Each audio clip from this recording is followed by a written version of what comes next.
여러분, 의사에게 가장 중요한 것은 무엇일까요? 다르게 질문하겠습니다.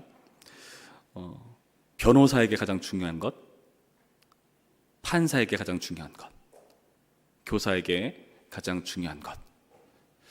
공통점이 다 사자로 끝나는 직업들이죠. 제 생각에 교사는 아이들을 잘 가르치고 기르는 것이 목적이 아닐까 하는 생각을 가져봅니다. 의사는 당연히 병자를 치료하는 것이겠죠.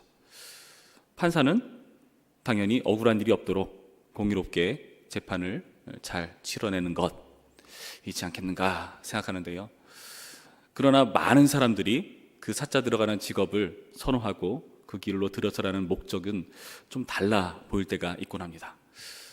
그래서 이상하게 많은 문제들이 유발되는 것은 아닐까 하는 생각을 가져보고요. 그들이 그 일을 해야 되는 데 있어서 가장 중요한 근본적인 문제들을 놓치고 있다는 거죠. 우리는 어떨까요? 우리도 신앙생활하는 데 있어서 어쩌면 근본적인 부분을 놓칠 수 있다 하는 생각을 가져봅니다. 처음 시작할 때는 순수하게 가장 중요한 것들, 근본을, 기본기를 가지고 들어갔지만 세월이 흐르면 들을수록 그게 무뎌지고 희미해지는 우리의 연약함들. 오늘 본문은 그 근본을 다시 찾아가도록 우리에게 요구하시는 본문인데요. 오늘 말씀을 보시면 예수님께서 중풍병자를 고치시는 놀라운 이야기를 우리 가운데 들려줍니다. 믿음을 보시고 치료를 하는 거죠. 그 중풍병자를 데려온 사람들의 믿음, 지붕까지 올라가서 그 중풍병자를 달아내리는 그 모습. 무리들이 가득하니까 예수님께 어떻게 나갈 수가 없잖아요. 예수님이라면 치료할 수 있겠구나 하는 믿음이 있어야만 가능한 수고와 헌신일 것입니다. 그 믿음 때문에 드디어 치유가 발생하는 그 놀라운 역사를 우리 가운데 제시하고 있죠. 그런데요, 여러분, 이 중풍병자를 고치는 사건을 보시면 다른 치유 사역과는 다른 독특한 점을 발견할 수 있습니다. 그게 뭘까요? 예수님께서 그냥 치료하신 것이 아니라 그 사이에 뭔가 중요한 근본적인 말씀을 우리 가운데 들려주고 계시다는 거죠. 20절 뒷부분을 보시면 이렇게 되어 있죠. 이르시되 이 사람아 내 죄 사함을 받았느니라 하시니, 속죄를 선언하시는 모습을 보여주고 계십니다. 사실 곰곰이 따지고 보면은 20절 뒷부분부터 24절 앞부분 내용이 싹 빠져버리면은 굉장히 이야기가 매끄럽게 흘러가거든요. 20절에 예수께서 그들의 믿음을 보시고 24절 중간에 중풍병자에게 말씀하시되 내가 내게 이르노니 일어나 내 심상을 가지고 집으로 가라 하면은 얼마나 문장이 매끄럽습니까? 그렇게 함으로써 하나님께 영광 돌리고 그 치유사역을 행하신 하나님을 높이고 경배하는 그럴싸한 이야기로 끝나는 법인데, 예수님께서 이 속죄를 선언하시는 과정에서 긴장이 발생하죠. 그 긴장은 무엇입니까? 바로 바리새인과 서기관들의 공격이었죠. 이 속죄 사함을 보고 이 속죄를 선언하는 모습에 대해서 서기관과 바리새인들은 이런 식으로 이야기합니다. 21절 말씀 보실까요? 서기관과 바리새인들이 생각하여 이르되 이 신성모독하는 자가 누구냐? 오직 하나님 외에 누가 능히 죄를 사하겠느냐? 죄를 사하는 그 권한은 오직 하나님께만 달린 문제인데 이 사람은 왜 이런 속죄를 선언하는가? 이것은 신성모독이다. 이런 식으로 딴지를 거는 겁니다. 예수님께서도 그들의 의견에 동조하십니다. 23절 말씀 보실까요? 내 죄 사함을 받았느니라 하는 말과 일어나 걸어가는 말이 어느 것이 쉽겠느냐? 무슨 말이죠? 속죄를 선언하는 것, 그리고 치료하는 것, 이 중에서 당연히 이 바리새인과 서기관들이 딴지를 걸고 공격하는 것처럼 죄를 사하는 문제는 인간 전이할 수 있는 영역이 아니라는 것을 보여주고 있는 거죠. 그런데 따지고 보면은 지금 이 서기관과 바리새인들이 이 자리에 있다는 것조차도 이상합니다. 이들은 왜 이 자리에 있는 것입니까? 17절 말씀 보시면은 굉장히 이상하죠. 하루는 가르치실 때에 갈릴리의 각 마을과 유대와 예루살렘에서 온 바리새인과 율법 교사들이 앉았는데, 전국 각지에서 모여든 성경을 좀 안다 하는 사람들, 신학에 정통한 사람들, 그런 사람들이 모여든 것입니다. 그런 사람들이 예수님을 주목하고 있다는 거죠. 뭔가 의도적으로 모여있는 것지도 모르겠습니다. 그런 자들이 예수님의 말을 귀 기울여 듣다가 공격해 들어오는 겁니다. 아니, 이 사람이 왜 속죄를 선언하는가? 어쩌면 세례 요한 당시 때처럼 이들은 예수님이 정말 제대로 된 사람인가, 지금 유대인 가운데 분란을 일으키는 그런 이상한 사람 아닌가, 과연 성경적인가 하는 것을 따지고 들려고 이 자리에 모였는지도 모릅니다. 그런 그들을 향해서 속죄를 선언하시는 거죠. 이 속죄를 선언하는 것을 굳이 오늘의 치유 과정 가운데 언급하고 계시다는 겁니다. 그 전까지는 이런 문맥들이 잘 없었는데 말이죠. 여러분, 그렇다면 여기서 죄를 사한다 말씀하시면서 치료를 행하시는 것은 무엇일까요? 치료를 한다는 것은 사실 죄를 사하는 것을, 그 권세가 있다는 것을 증명하는 차원의 그런 모습이라 할 수 있을 것입니다. 여러분, 사실 질병, 우리 육신에 질병이 있다는 것은 궁극적으로 왜 생기는 걸까요?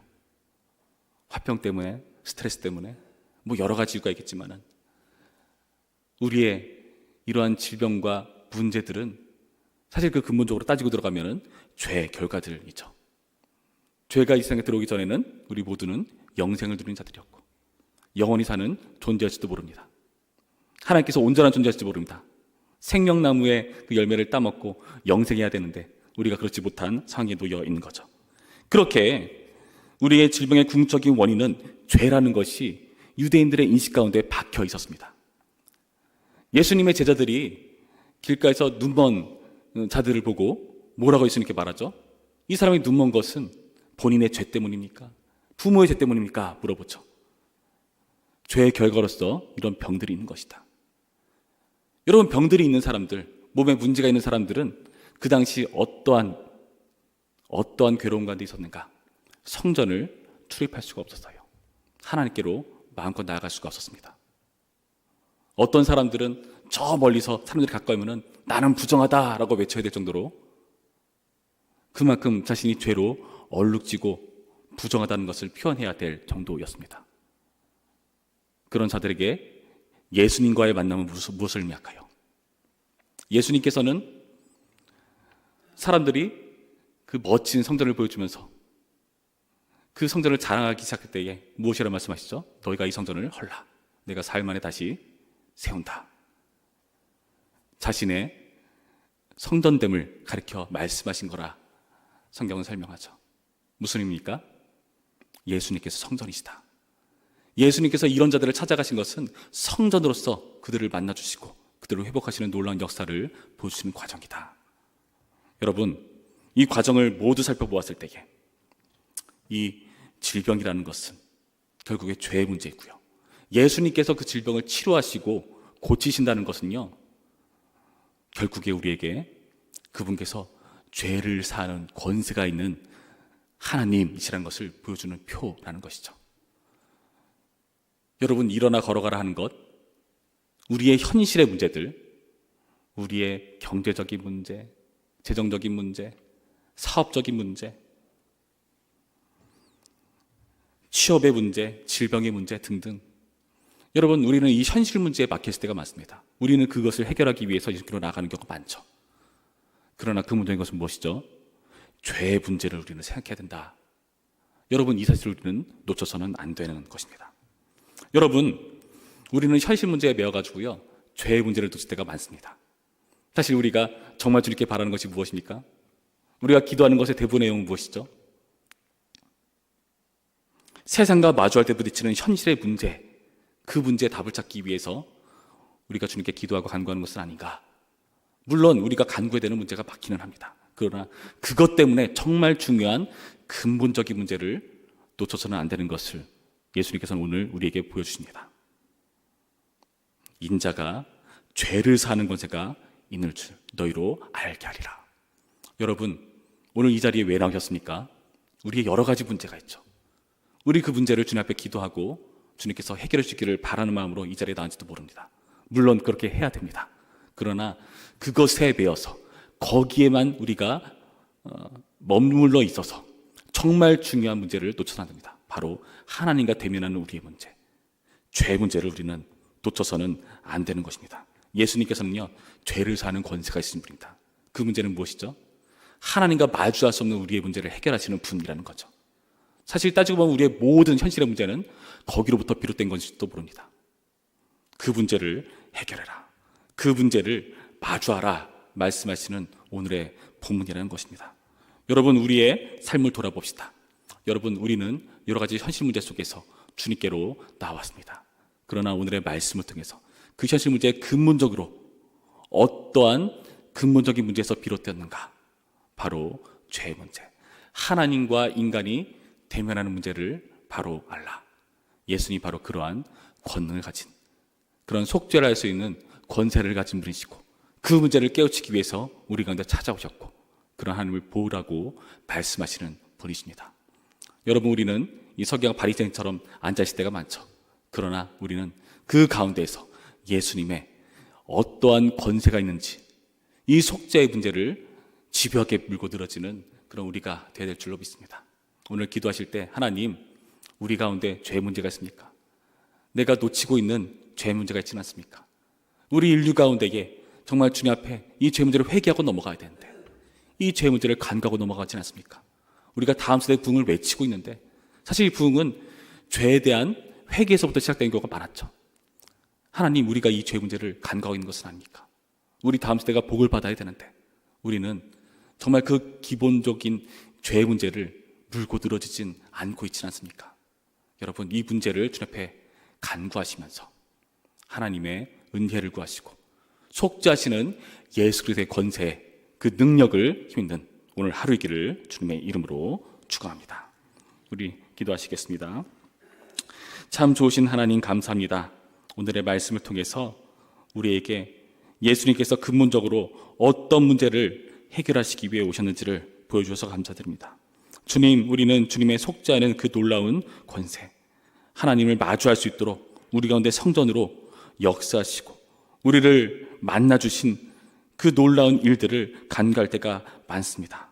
주님, 우리의 현실 문제에 매여서 주님께 나아가기 위한 그 근본적인 죄의 문제를 간과하지 않게 하여 주시옵시고, 죄의 문제로부터 시작해서 우리의 현실 문제에 이르기까지 모든 문제의 해결이 바로 예수 그리스도의 능력에 달렸다는 것을 고백하며 그 주님께로 나아갈 수 있도록 인도하여 주시옵소서.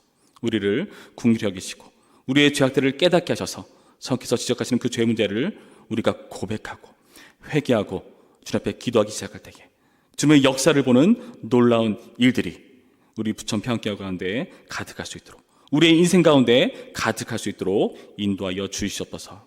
예수님의 이름으로 기도했습니다. 아멘.